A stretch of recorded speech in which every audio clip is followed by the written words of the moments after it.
Hey VC, Jack here. Welcome to Vinyl Martini. This is episode number 60.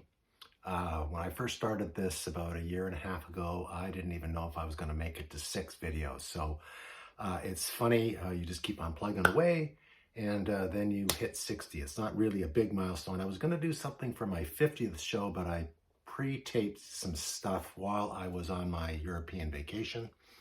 So I never got to do a live 50th show.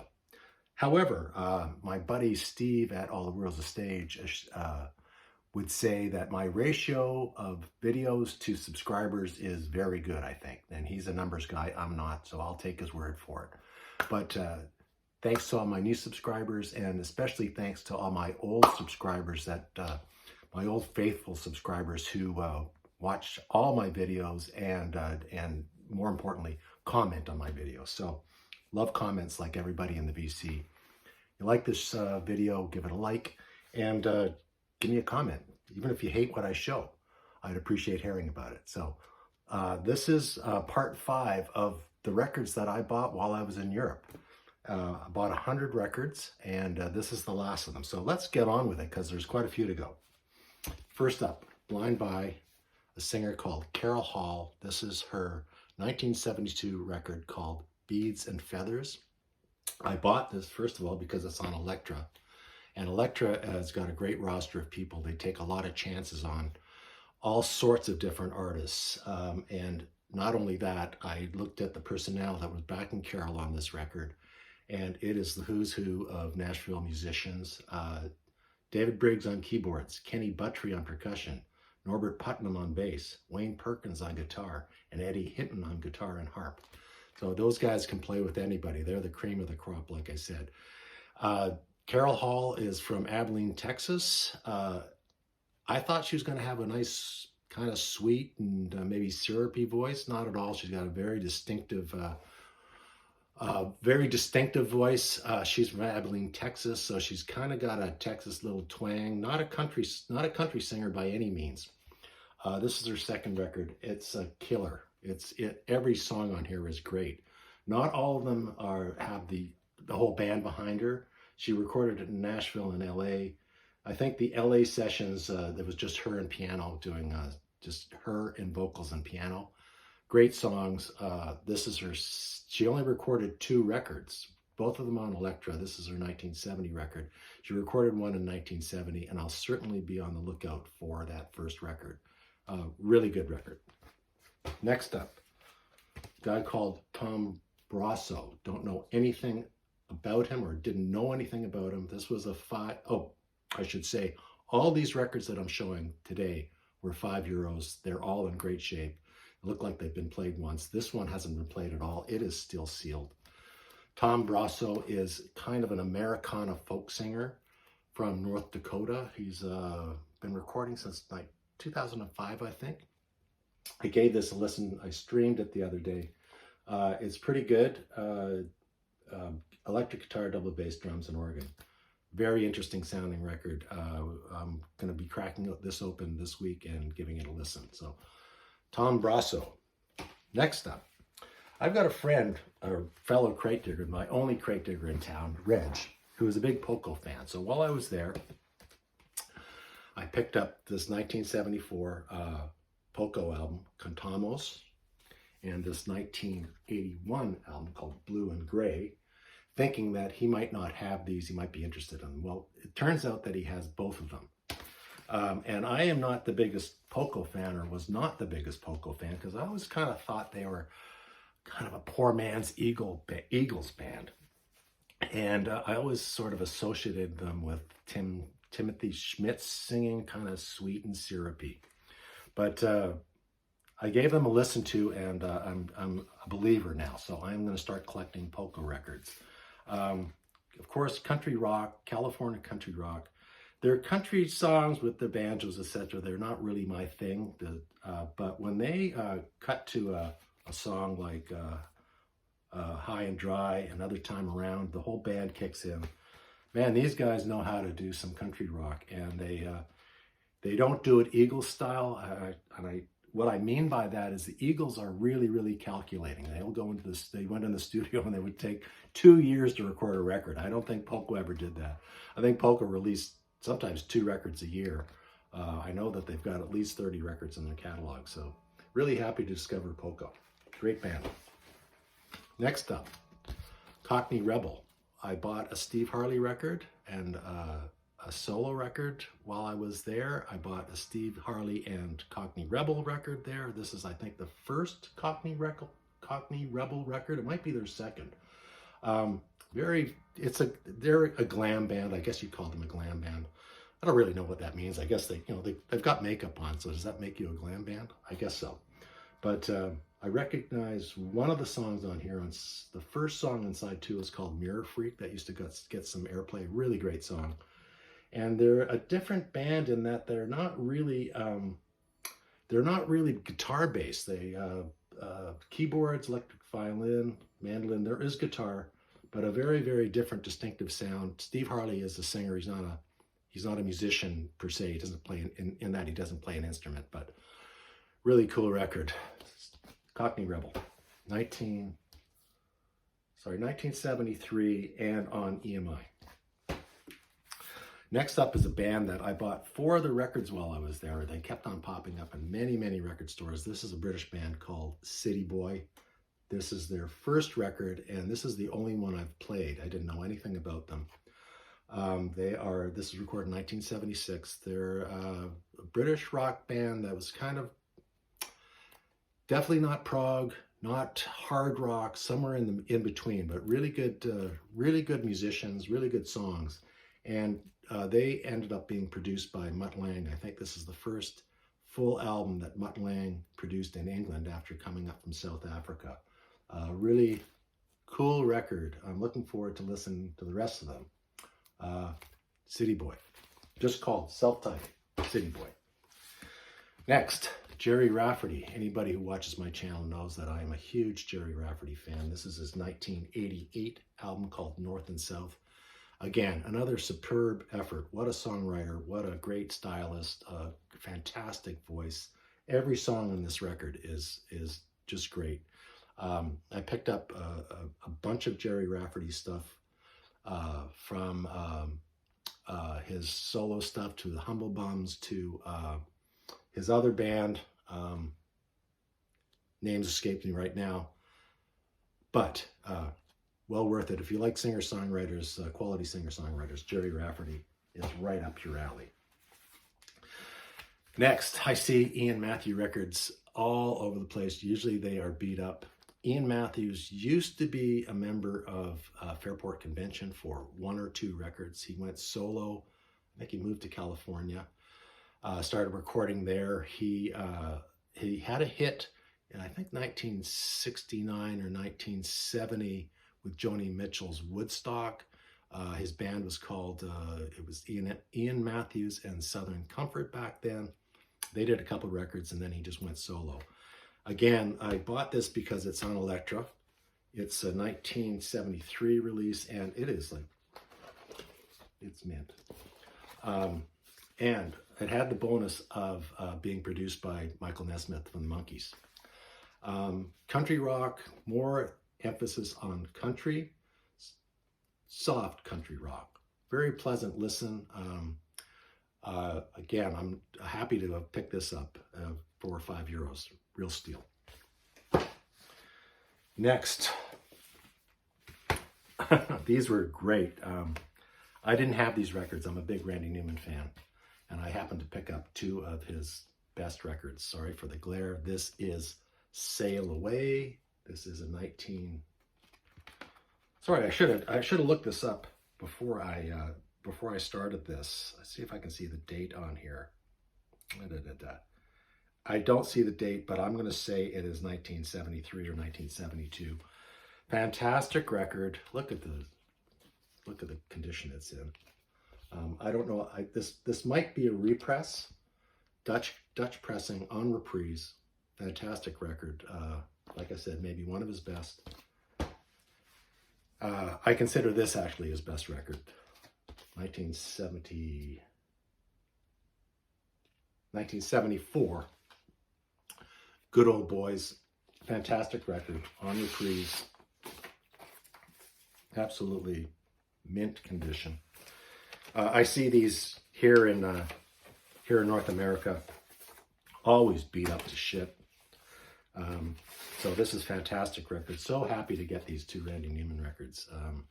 Fantastic. Randy Newman records are worth picking up at any time if they're in good shape and in the right price.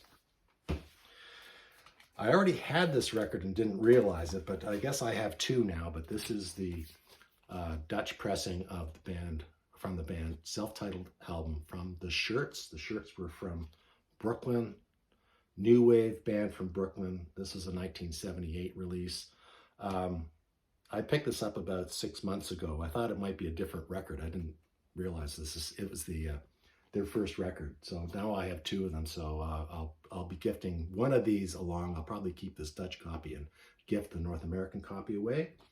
But I just want to show you a picture of the band. And this is, Annie Golden is the lead vocalist there. And if you get a close look at her, I don't think she went on to have an acting career. I've said this before, I've told the story before, but she was the deaf and dumb woman in the show Orange is the New Black. And I just saw her on another show the other night. So she's had a good acting career. These guys get together once in a while to play shows. So this is a really good record, full of good songs. Really happy to have this copy. Again, Dutch press. Tom Jan's album called Dark Blonde. I think JT just showed this record, but this one I thought was singer-songwriter, quieter songs. Couldn't have been farther off the mark. This is a 1976 release, and boy, does he have a cracking band on here. He's got this is a Dutch press. Fantastic band. Kelly Shanahan, Kelly Hatch, Jerry Swallows, Scott Shelley, and Tom Jans formed the band, and Billy Payne and Fred Tackett from Little Feat contribute to the album as well. This band, these songs are all great. They are, they're rock. They're not heavy rock. They're not light rock.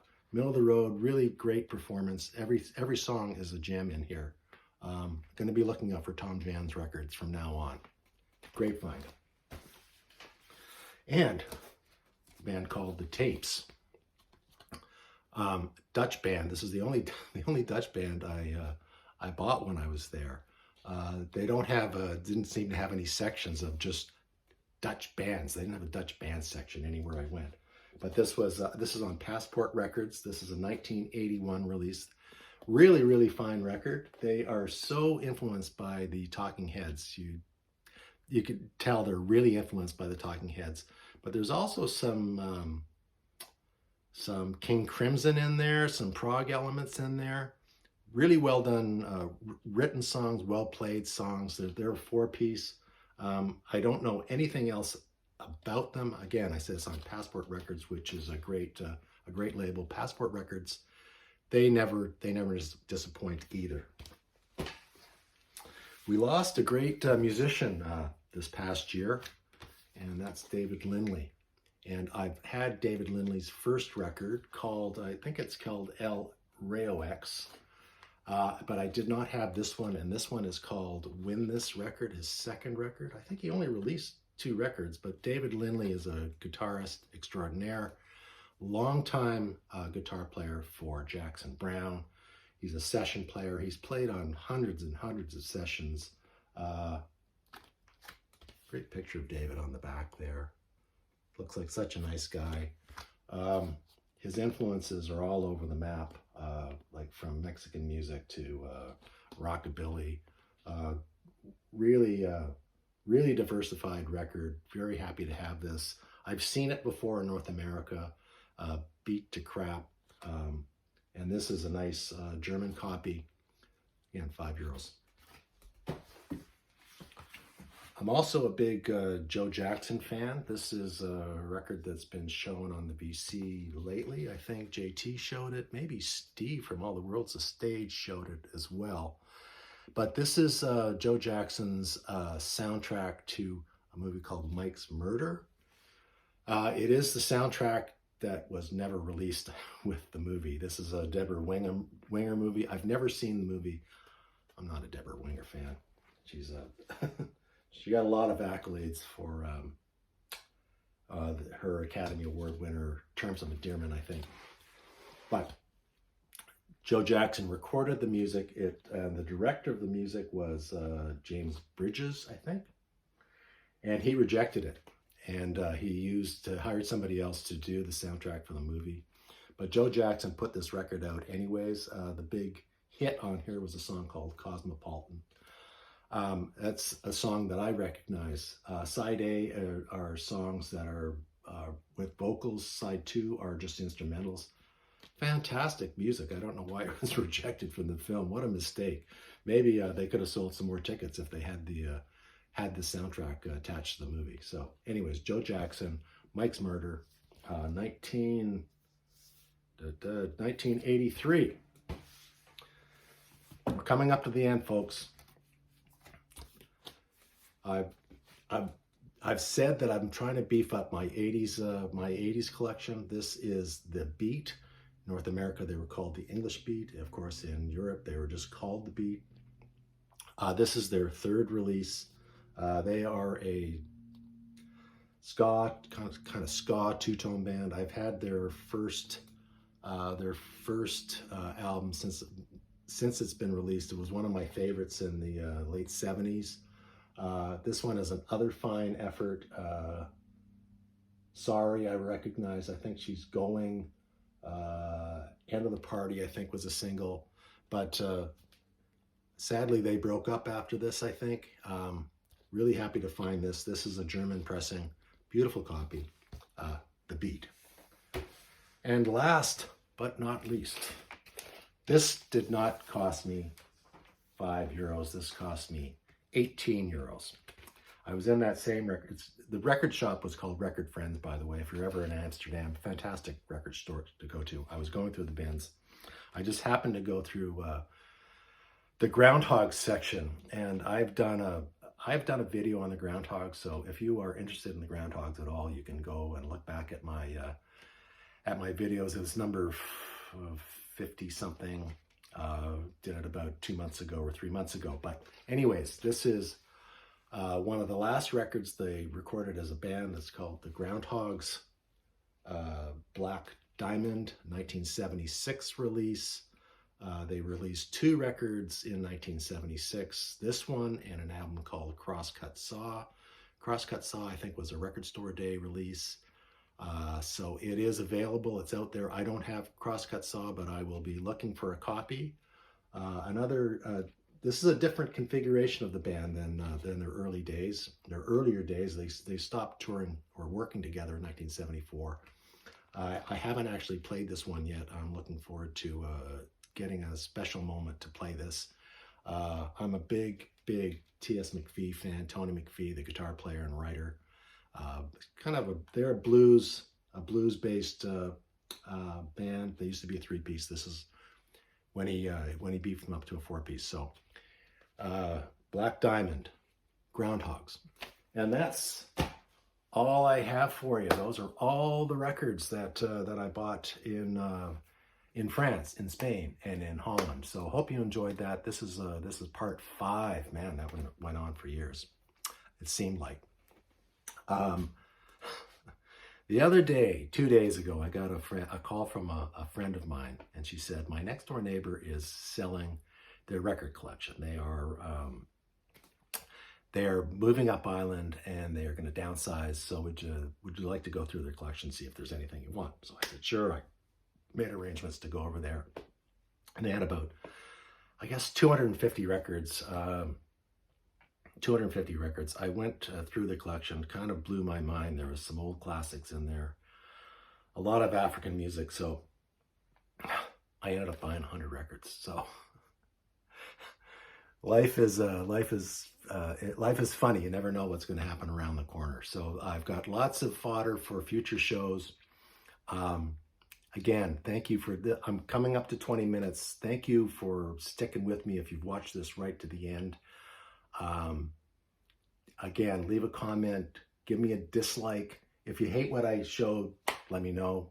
I want to hear from you either way. So till the next time, cheers, guys.